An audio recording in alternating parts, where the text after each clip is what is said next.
going on, you guys? You're watching JayeSpotTV right here on YouTube. Make sure you subscribe to this channel, like this video, and leave your comments down below because, as always, I love reading what you guys have to say. You can hit me up on Facebook, Twitter, and Instagram at Daniel J. And don't forget to become a JayScriber at www.onthejayspot.com. Alright, let's get into it, okay? I have a couple of shows that I actually want to talk about on this particular video because these shows, these last episodes I have not been impressed with, which is why this is a mashup video because Real Housewives of Atlanta, same thing. But we're going to start with Blood, Sweat, and Heels.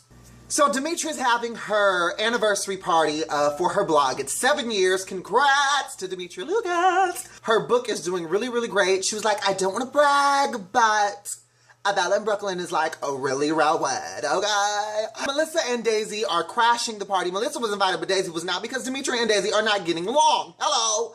And so Daisy felt like, okay, let me crash the party so that I can talk to Demetria. This is what I understand about these reality shows and all these things.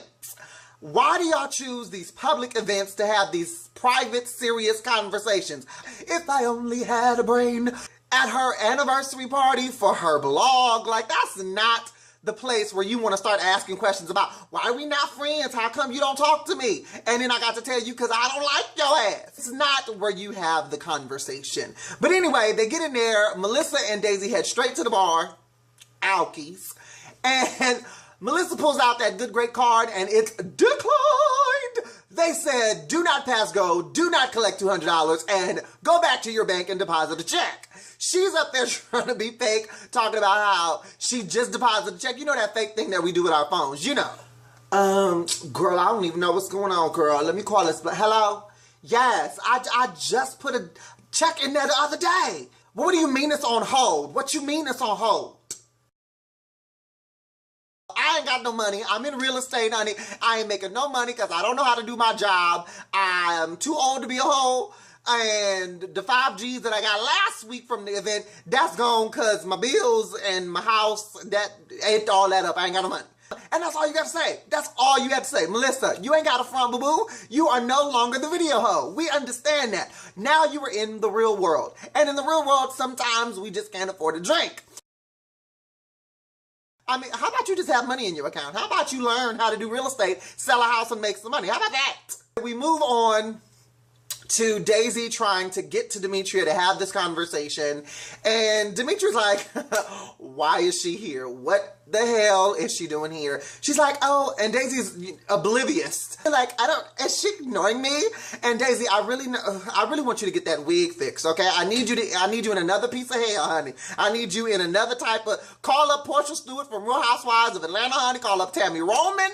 Get some hair and get it on your head ASAP, because that wig is about to drive me up the wall. What did you put in there? 3 flowers? It don't move for nothing. Do you see this? When you move your head, it's supposed to move. I don't care if you grew it, if you sewed it, if you snapped it on. Your hair should move. It should have personality. Okay? It's just like boom, do, do, do, do. Like we voguing up in this piece. I need you to fix that. She goes up to Demetria. She wants to have this talk. Demetria's like, look, I don't think this is the place. If you want to have a talk, then we can talk about this another time. And then the badunkus of Demetria hits the table, the glass breaks, and all of a sudden Daisy's bleeding. Now, I don't understand how her hitting the cup with her booty behind her and Daisy is in front of her, how that glass just all of a sudden fell to the floor, jumped off the floor, and sliced Daisy's leg, her calf. And I don't know how that happened, but apparently she started bleeding. She got this napkin. She's wrapping her leg like it's the damn World War III, and she's in the trenches. And Demetria's like, damn, she's cut. Now I gotta sit here and dog. Demetria basically says, look, I'm a big Maya Angelou fan, and you may not always remember what people say, but you always remember how people make you feel. And she said, you made me feel like Shat. And I was cool on you after that. And Daisy's just like, me? What are you talking about? Oh my God, I made you feel like this? And this is what I noticed about Daisy. Daisy, for the most part, she is the Portia Stewart. She is a little naive. She is a little oblivious to some things, but she also knows how to be nice nasty. And I don't like people who apologize like this. I am so sorry that you felt that way. I'm so sorry that you took it that way. I'm so sorry if you felt like those are not apologies, okay? If you're gonna apologize, you're apologizing for what you did, for what you contributed to somebody else's feelings or perspective. You don't apologize for how they felt. You apologize for what you did to make them feel that way. See, apologizing for how they felt, what kind of apology is that?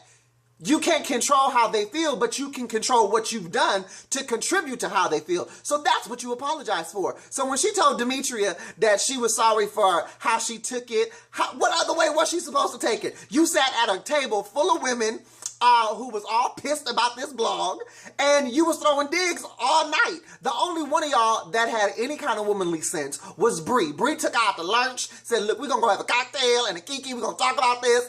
I didn't like it, and what's going on? And they talked about it, they smashed it, and that was that. Then we have Melissa. She's walking into the real estate office, and she's hungover, and she gets to her desk. She can't get into email, and Jennifer, her boss, is in there talking to some employee, talking about, look, I don't give a damn how famous she is. Look, you come in here, you gonna work. I don't care what you think you got or who you think you are. Don't nobody care about that.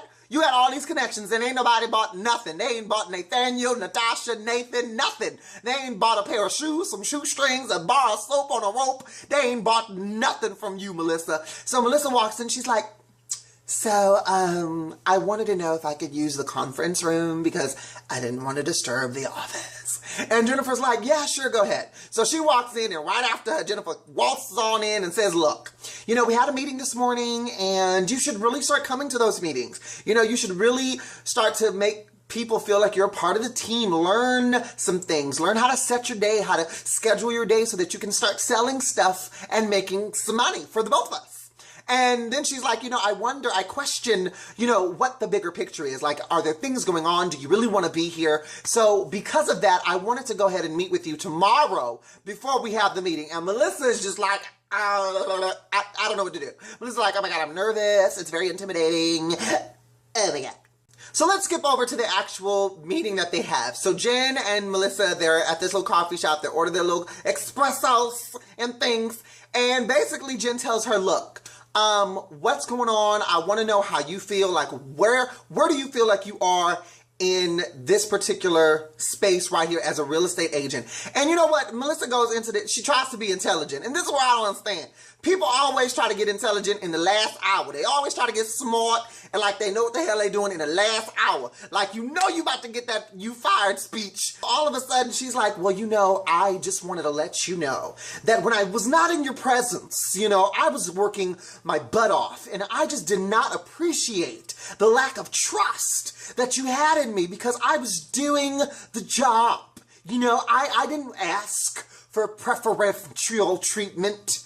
I was like, do you even know what preferential even means, Melissa Ford? What the hell? Jen's like, you know, well, I am so sorry because that is not how I wanted you to feel, you know, but I just want to let you know that I just wanted to see where you were at, and because we are friends, I am letting you know that I'm leaving. My son's in Seattle. He needs his mommy and daddy, and so we're just gonna go. We're gonna leave, and it's a sad moment. And Melissa was like, oh, I'm not gonna cry because you've been like my mom. You were like a mother to me, and you were in my corner, and now I have to push myself. And all in all, I was kind of sad, okay? I was looking for fire so that she could go on and do what she needed to do and realize that, honey, your looks and your cuteness is only gonna get you so far. Now, I don't know if she's really selling houses. I don't know how good she is at selling these properties, but honey, from what we see, you suck. And you need to get that together. But if you are still in real estate, Melissa Ford, and you are selling homes and you are making that cash, boo-boo, more power to you. Kudos. Glad that you're stuck with it. Hashtag I love Jen. Okay? Moving on to Micah. Micah and Troy had this little thing going on. She's at home. She got this, what's it called? Look where my notes at. Hold on. Let's see. She, microcurrent is what she got. She is a licensed optometrician. Anyway, she electro girl, okay? She got these little devices that put electrodes in your face, and she can raise your eyebrow, make it do that, lower your eyebrow. She can fix all your face and the muscles. And she's just, I love microcurrent. And it was cute. Her and Troy had a little or Tony, whatever that boy's name is. What's his name? I ain't got my glasses on. Micah Troy is his name. They had a little moment. It was cute. And anyway, they go to this event. She's talking about how her sister dies of HIV and AIDS. And she's basically, you know, just using her name and walking around the party, trying to get people to donate money and whatnot. And I wanted to laugh because it didn't look authentic. Like, it looked like she was totally a fish out of water. To me, it's really hard to take Micah seriously because I know that she has this company. I know that she's training these models and probably very successful at what she does. But because we see her drinking and getting hype and, you know, getting overturned up and being a lush, it's just really hard for me to take her seriously as a businesswoman. And so when she walks into this party, it's this little short white man that keeps asking her if Troy and her are getting married. If they're not getting married, what's the hold up? What's going on? And Troy and her are just like, oh my God, we walked into like World War III. Like, what's going on? Okay, why is everybody in my love life? Why is everybody asking if we're going to get married? And you can't say, well, we're not getting married because when I met him, he had already had a woman for 20 years and I was the sideline. No, we can't say that at the event, okay? Now we move on to Bree. Bree, we already know, comes from money. She's already said that she comes from old money. Her and her parents, you know, her parents have this great business. They are philanthropists. They have great careers, and she's basically following in their footsteps. Her name carries a lot of weight, apparently, in the city of New York. And so she invites Demetria out, she invites Melissa out to this charity event that she's going to inspire people to give money to this particular charity. And so they go, and we kind of see Bria in her element. We see her in her socialite type of element, and you know, everybody that's there are the old white men and old white women, and they basically known Bree since she was like knee-high to a duck. And Bree's like, you know, I'm still single, I have no kids, yes, I'm here, okay, great. And to me, there was this one man where I was kind of like, is he flirting with Bree? Like, you old. You could be her grandfather. Like, you old. You need to back on up, sir, okay? And while this is going on, Demetria and Melissa Ford are having a very interesting conversation. Now, the thing I did not know, okay, about Miss Demetria Lucas was that her parents are kind of well off. And I would have loved to be in high school and to be able to just charge whatever it is that I needed to charge on father's credit card. I didn't know she had it like that. But apparently her and Melissa get into this conversation about opportunity and the hustle and suffering. And for Melissa, she didn't grow up in, you know, a white picket fence, a 2-3-story house and a white dog and all that good stuff. She grew up in the hood. And she went to New York, as she said, with $25, 2 suitcases, and a one-way ticket.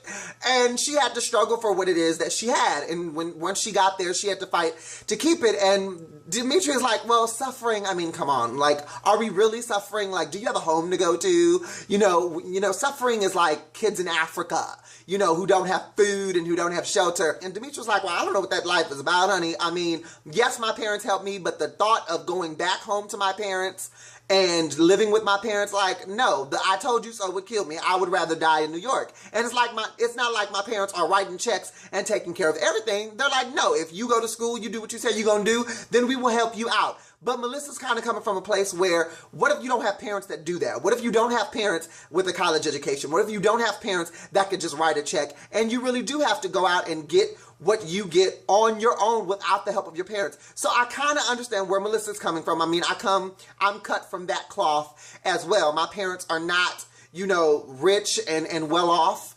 And most of everything that I've had in my life, I've had to struggle and fight to get, you know, and they've helped me a little bit here and there, but I grew up not really having a lot. And so I don't really depend on mommy and daddy to do it for me. So I understand where Melissa was coming from. And that was a cute little moment. I liked that little conversation because it let us see a different side of both Demetria and Melissa. And while Bree's off, you know, asking for money and checks, we got to see her in her element. So that was really cute. Geneva, all I have to say about you this episode is Thirsty is more than an ocean. Thirsty is more than an ocean. I've never seen anybody so thirsty in my life. Oh my God. Really? You're going on a date with a guy that you've known for like 5 years, and all you can think about is getting slammed by the pipe. She's on the phone with a girlfriend talking about, what do I do? I don't know what to do, I don't want to like jump on his lap. And her girlfriend's like, well, I don't want you to jump on his lap neither, because you'd be a hoe. And then she started talking about Kegel balls, honey, and I just could not. Between her and Candy and these Kegel balls, y'all need like a Kegel ball group. Well, how big are your balls? Well, how big are your balls? Well, I have ultra big balls for my ultra tight vagina. I mean, it's just really, it's an awkward conversation to be having. Anyway, she goes on this date and she's there eating dinner and she tries to be sexy. This is the dumbest thing I have seen from Geneva. And it reminded me of all the stupid stuff that we do when we go on a date, when we're trying to be sexy and we're trying to give innuendos. And I just think, me personally, I'm past all that. I don't have time for the little innuendos. I don't have time for the stupid, chit-chatter and remarks. She was like, well, do you want to try my potatoes? Do you want to try my steak? It's very tender. This is very tender. Here, let me give you a bite. This is very tender. And I'm looking at her like, you look so thirsty right now, son. Like, you are really thirsty right now. And she's like, I don't want to make love. I just want to go home and get bleep. And I was like, Geneva, calm down, boo-boo. Calm down. It is okay to be celibate and to go through a time where you are not getting plowed. But the fact that you are so hyped about getting plowed and you're on national television, it kind of makes me think, how many men would you lick for a Klondike bar? Let's move on to Real Housewives of Atlanta. And while we're at it, I think I'll do a wardrobe change. Be right back. Great. We're back. We have Cynthia and Nene. Okay, I was so over this conversation. Cynthia, I need you to grow some ovaries, girl. Let them hang for just a moment. Then scoop them right back up into your uterus. Because the fact that you cannot confront Nene about how she ruined your Bailey ball is beyond strange to me. And Nene, the fact that you're sitting up there talking about, what happened? Like, what are you talking about? What happened, Cynthia? What did happen at your Bailey ball? And Cynthia's like, oh, so we're not going to talk about Marlo. Okay, great, wonderful. And then Marlo's name pops up, and Nene's like, we are not going to talk about that. Bleep. We are not going to talk about Marlo. And she just walks out of the store. And we all looking at Nene like, are you still on crack? Are you still on the reserve that you had from the Pillow Jammy Jam? What's really going on? Okay? Then Cynthia's like, I'm so sorry. So sorry. I'm so sorry.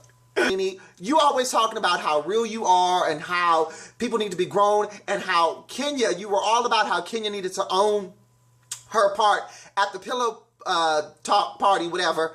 And this situation is no different. You need to go ahead and, just like that situation, take ownership of the part that you played. Okay, you were just stank-a-link at the Bailey Ball with Marlo and with Kenya, and you just could not be cordial. You could not just.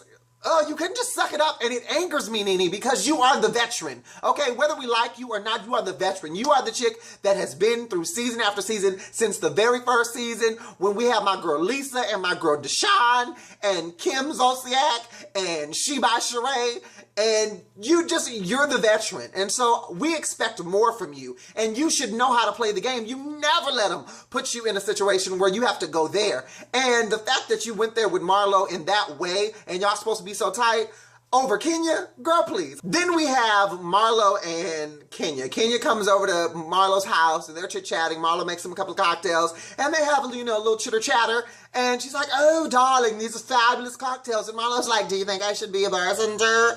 And Kenya's like, no, stick to what you're doing, sleeping with older men. But they have a talk about what was going on. And in this scene, I have to say, although Kenya is playing, okay, she is playing the part. She is trying to win that, the Emmy. She is trying to win the Emmy for the best housewife, nice, nasty that there is, okay? Because she's really like laying it on thick. She's trying to be supportive of Marlo, and she's like, well, Marlo, I don't know what happened. Like, what's going on? How do you feel? And I'm like, girl, did you get a degree in psychology or like, what? whose couch is she on, okay? What are you trying to do? And they're talking and whatnot, and Marlo's just like, you know what, I don't know what happened. I was trying to be nice, and to think that she's really, like, going through all out like this because of my friendship with you is ludicrous. If this situation is just because Marlo is friends with Kenya, Nene, you need to grow the hell up and be an adult about that, okay? Now, if there's something else that we don't know that's going on because Marlo done said some crap or Kenya done said some crap and done something behind your back, then Nene, you need to blog, honey, and let us know. But if it's just because she's friend with Kenya, girl, you don't have a friend contract with Marlo. You have that with Cynthia, honey. That y'all should have, if you want that type of friendship, then you need to give that contract to everybody that you meet, because that is just retarded and ludicrous, okay? Utter stupidity. Then we move on to Phaedra and Apollo. This is what I have to say about that.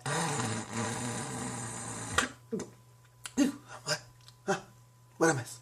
When you have time to film your child being smarter than both of you, there's really no need for you on the show. It's time to pack it on up, leave the check at the door, and focus on your dead people. Because, I mean, what are these little snippets, the little vignettes of the Nita family, like, or the Nida, whatever?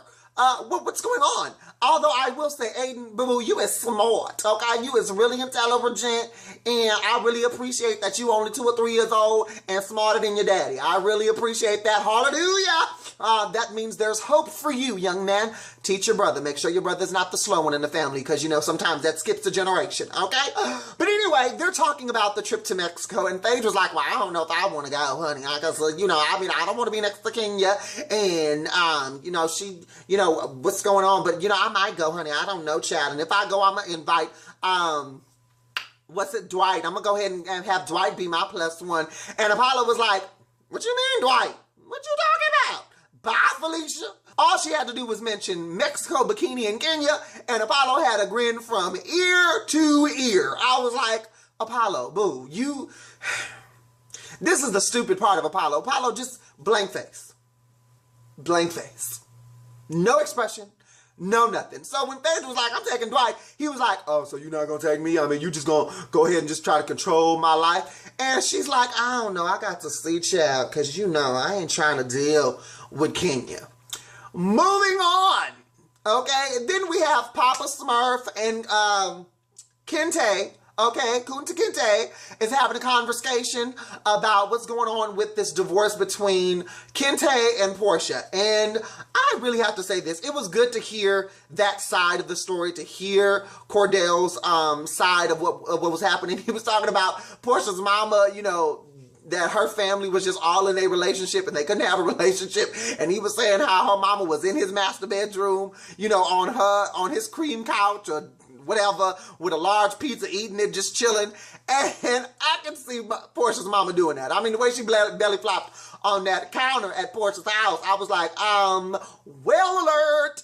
I could see her doing some stuff like that. But what I did not appreciate is that Cordell, the way he explains it, it's so Mitch-made. Like, it's so, stop whining, Mitch. Like, why? I want to pull all of my hair out because I don't understand it. Papa Smurf is just sitting there just being catty and messy and just getting all of the info that he can.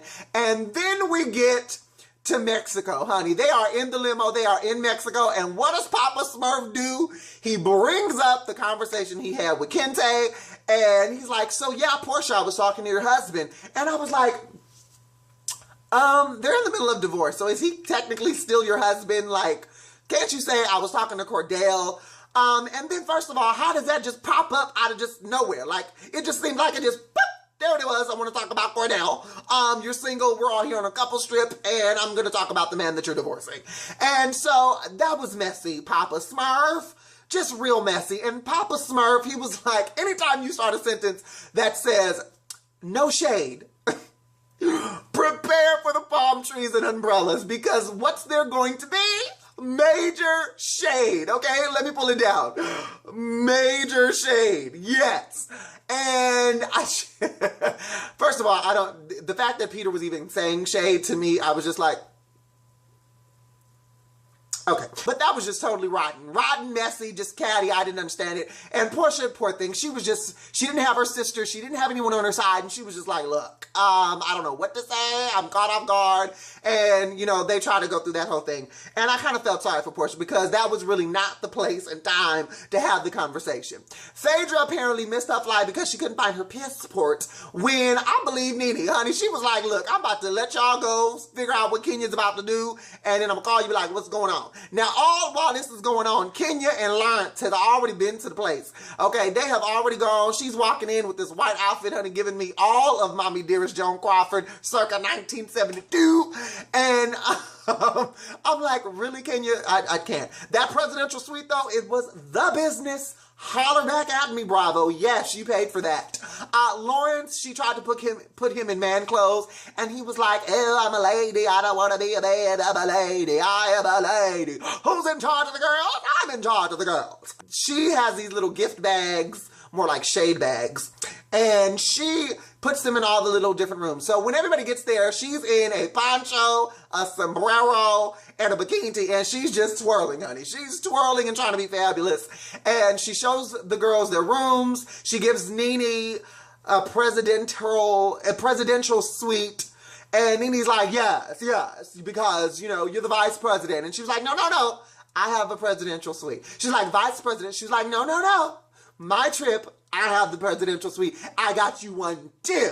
And my thing is, girls, stop trying to suck up to Nene. I don't know what it is you're trying to gain. I don't know what game you playing, but let it go. Nene, I need you to get it together, honey. You are not on the new normal. Why? Because it got canceled. Your little side, little gigs on Glee, they're fading. So I'm gonna need you not to try and be like you're more than what you are, which is you're back to being housewife. So we get to the most important part. We get to dinner, and Kenya has this plan where she's gonna sit everybody down. She scrambles them all up. It's scramble ramble. Peter, being messy, was like, oh, you want to sit us scramble because your man ain't here. Your prince, you single, ain't got no man, and you here by your damn self. I was like, yes. Yes, Peter the Shade. Yes, you grew prom trees and just opened umbrellas all over Kenya. Yes. And let's see. I really enjoyed Kenya's dress. I loved Cynthia. She looked fabulous in her orange ensemble. Candy. Okay, I'll say this. I liked the dress. I don't know about the shoes. I liked the dress. That's all I'm going to say about that. Nene, she came in looking whatever. I was like, whatever. And then Portia came in with her Avenue Q dress, and it was cute.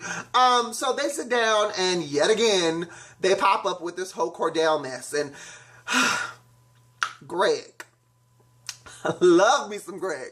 But Greg just comes out of nowhere. He said, I want to let you know, Portia, that you gotta give him another chance because they had another chance, and you got to not miss out on your blessing because God will bless you if you just go ahead and do everything that you can.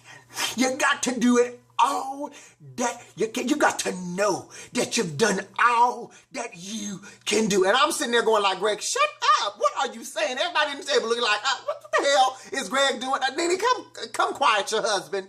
I just could not with that. And then, of course, it spills over to what Peter thinks. And Kenya's like, so basically what you're saying, because Portia in the middle of all this is trying to defend herself. She's trying to give her side of it. And she's like, you know what? I just get tired of people that just, you know, see a part of it and they don't know everything and they make a conclusion and they don't know, okay? They don't know the life that I've lived.